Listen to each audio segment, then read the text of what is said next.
Good afternoon, folks. This is Commissioner Cheshire, and I want to introduce y'all to Mr. Commissioner Greg Chapin. He is Commissioner Precinct 1 up in Anderson County, and I met him about 2 years ago, and he started talking about some stuff that he had did, him and his Commissioner's Court, about a road bond to fix roads up here in Anderson County. And Mr. Chapin, right now you're going to speak to the people in Angelina County, and just kind of tell us what you've done up here with getting the bond passed, and how you presented it to the people, and the effects that it has had on your county. Okay. If you don't mind. You bet. Well, when we first introduced the road bond to the people, we did a whole lot of praying, just giving it to God on that part of it, just to have that just belief in what we were doing. Making the introduction to the people when we did that, we took the full scenario of what we thought that it could do for the county as far as the infrastructure of the county, being able to fix our drainage problems, our road problems, bringing it up to speed. We had some downfall in our oil and gas industry. We lost about $56 million in our production, so we had lost about $1 million in our road funds to be able to manage our roads. We were down limited on what we were able to do. Making the proposal of the bond, it first, the introduction was that we was trying to tell the people that once we got on our feet and everything would work out and the oil and energy sectors would come back, that it would get us bought past sometimes. Well, having the introduction to it, we've learned that it's had a immediate impact on the infrastructure of the roads totally. So we've been able to go in, and we thought first we could do maybe 300 to 350 miles of road. We went out for a $20 million bond, and it passed. So whenever it did, well, we thought that our anticipations would be, here's what we can meet. We've learned since that we've been able to really enhance the road program to where we're doing more roads. I think we'll be up about 30% on what we anticipated doing. The $20 million impact on the taxpayers, that was one of the big impacts that we was wanting to make sure that introduction was thoroughly processed. It put them to where they were being about $2.49 a month. If you owned a $100,000 home, it would increase your taxes that much. And we always gave that introduction that was one stop at the Whataburger, big large drink, kind of our introduction to it, but not knowing how the people would react. We just wanted to make sure that they knew totally what we were going to propose, how we thought it would impact the community, the infrastructure of the road, and we ended up passing 9,000 to 4,000 on the boats. Now we implemented on our bond, we strictly put it to where it only if it wasn't road improvements, if it didn't, we started with the drainage, any of the base foundation drainage and hard surfaces. No road signs, no stripes, no anything. We just wanted to focus on the complete hard surface for the roads to see if we couldn't. The driving surface. Yes, the driving surfaces. Once that the driving surfaces were there, we roll over to our budget that we got, that we've been working off of to do our other enhancements. So what we do for it. We sold our first bond. We broke it down in three parts. We sold $7 million the first time. We got $7,600,000 and some odd thousand. So we made a little over $500,000 on our first bond sales, because people buy our bonds that county bonds are really a lot of insurance there, that they know that they're going to get paid. They're just a good investment. So we made a $500,000. This time we made about $300,000. The bond sales were a little bit down. We sold another $7 million. We actually were going to fund June the 22nd of this month that our bonds will be deposited on this draw. Then that leaves us with a $6 million finish up on the end. But I think overall last year I did about 19 and a half miles of road, finishing up with about 7 miles this year with the amount of money I got off the first draw. So that should have put me in there with about 25 to 26 miles. So in that 4-year period, I think we can do in Precinct 1 over 100 miles. You're Commissioner Precinct 1. How many road miles do you have to maintain? We have 311 miles of road in Precinct 1, with about 26 miles of that in dirt, rest of it being oil sand. and your other precinct 2 commissioner, 3 commissioner, 4 commissioners, how does their mileage break down? We've got about 1,000 miles in the county is what we've got, a little over 1,000 miles Total mileage. Yes. Angelo County has about 730 total miles. So we divide our funds up by road miles as well. Is that what y'all do? Yes, we divide our funds by the mileage. Precinct 3 and Precinct 1, we both have about 300 miles apiece. You know, at 3, I think one of us had 370, I got 311, so we're right side by side. Precinct 2 has got about 160 miles, so he gets that broke down. We just did the mileage division the same as we do with our funds. Our normal road and bridge funds, we divide it by mileage. What do you think the long-term effects this is going to have on Anderson County and Precinct 1? Well, I think that in Precinct 1 and all across the precincts, we usually, we go back and look, and we've done some road studies, and we're getting about 20 to 28 years. It's just been varying, and our land's changed around here. Some of we're getting lower grounds where the ground's staying wet, roads are not lasting as long. Some of our sand roads, maybe with the foundation not being as good, are not lasting as long, so it changes up. But we feel like that it'll impact overall the county, giving us that 25 to 30 years of life expectancy of those roads, and bringing that road, that infrastructure of our road up to speed and catching us up to what it normally takes us 20 to 30 years to exceed. What are you estimating your cost per mile? Right now, with the way we're doing it now, today, we've had some introductions to some things that you and I've shared. We're at about $35,000 a mile. We've been at about $55,000 a mile.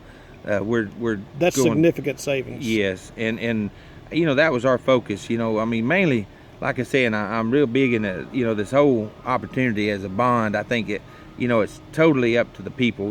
This is a people's business. Absolutely. And you don't, once you take it away from the people making the choices, make it about yourself, you're in the wrong business. So, Amen. If the people look at this and see that, overall, for the future of the county, their kids, and the kids to come, I think that it brings the road business up to speed, where it would take you 20 or 30 years to ever get to where we're at. The road bond was able to advance us that far into time. And other than that, whenever I've got about $1.1 million to $1.2 million in my budget when I start, I can focus and give myself about $400,000 maybe to $420,000 a year to buy road material with.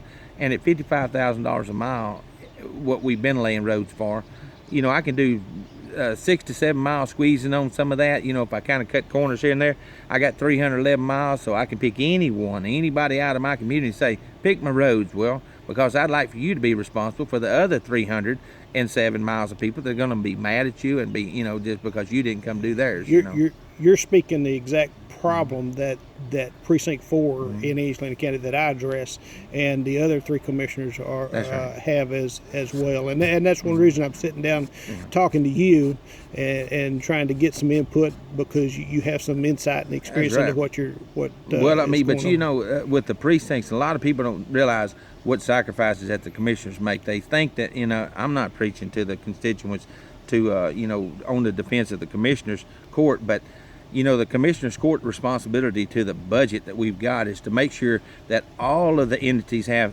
the operating money that they need. If we have a county clerk, district clerk, treasurer's office, auditor's office, if they got 10 women, they got to have 10 pens, 10 staplers, 10 desks. Everybody has to have the sufficient amount of money it takes to operate the office, so that the people can get the services for any kind of paperwork, goods, anything they need, our processes that we do in our court systems and all. And we have to make sure that everything there is funded. If we cut that short, you're in longer lines with your license plate, you're in longer lines to try to get a birth certificate, a marriage certificate, anything you do. But when it's all said and done, and everybody has their little bit of supply money and their little bit of money that they have to have in their continuing education, and the monies it takes to fund their actual offices, what's left is split between the precincts for road and bridge. There's no other allowances. The only other thing we can do here is take away a little bit of privileges from the sheriff's department. Maybe he has to drive cars 4 more months longer, or a year longer, or whatever it has to do. But road and bridge makes all of the sacrifices in Anderson County. We're the last to receive any funding that's left That's over. because we have the responsibility of everybody else's funding. That's right. So we have to look at everybody's first.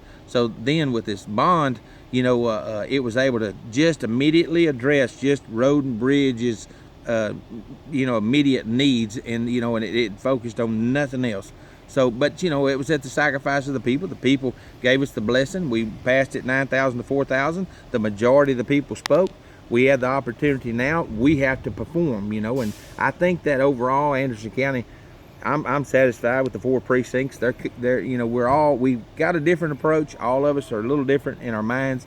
That's what it's about. 4 men, 4 minds, so that we all compromise, that we make sure that we're making the right decision that fits everybody. But this road bond itself, I would do it again and again. But somebody listens and sees what you and I are doing, talking about it.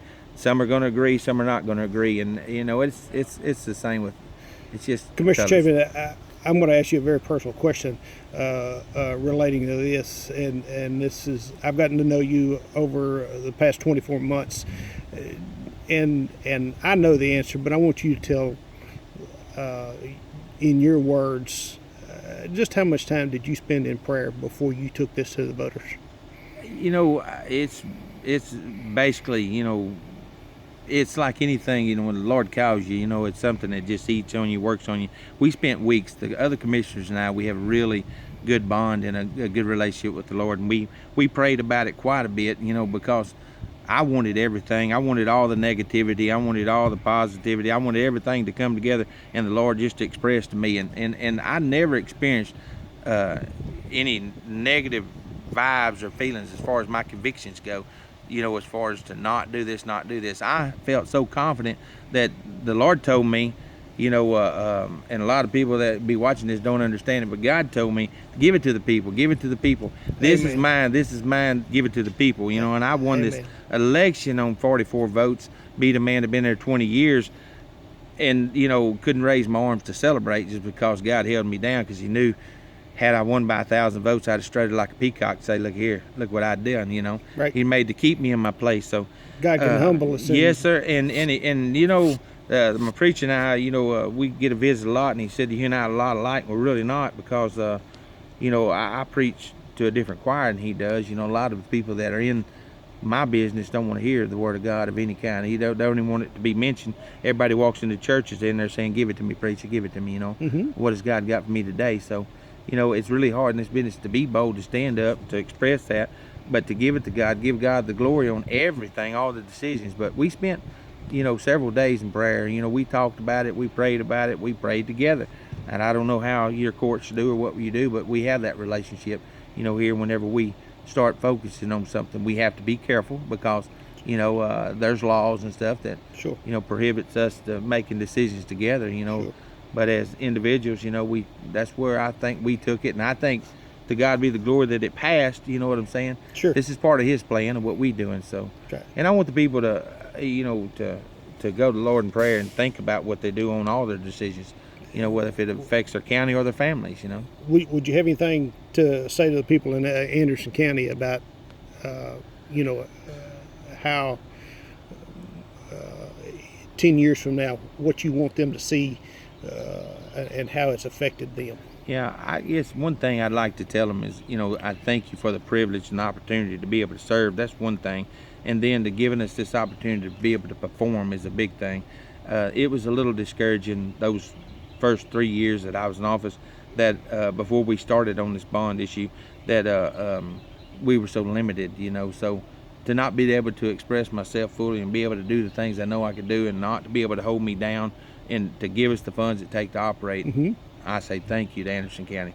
Thank you to the people that they gave me the opportunity to be able to, do my job. But I think overall that they're going to see that, this whole future is about our children, the futures of just the improvements of the county is going to attract more people. It's going to attract more, businesses and everything, just better. I think they're going to see overall that it's going to have a huge impact for the future of the county, as far as it goes. So. Commissioner Chapin, I personally want to thank you for your time. I appreciate it very much. And I know you're very busy right now.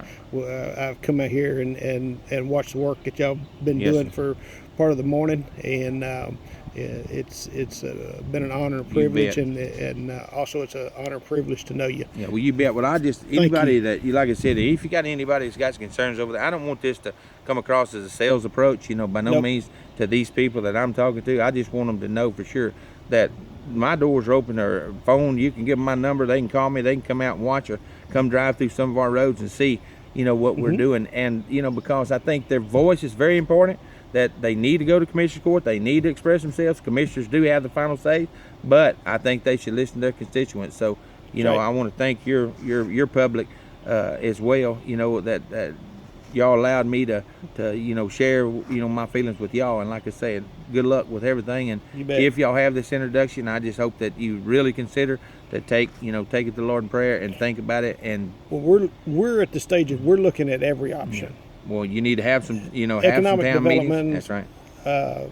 All just every option is on the table, and you're one option that had presented itself. You know, I'm hoping that that we have more economic development within our county, and that would itself would help Road and Bridge, That's right. along with law enforcement, along with That's right. court clerks and district attorneys and things of that nature. That's so, right. We appreciate y'all. Thank you much. You Have bet. a blessed day. You bet. We will.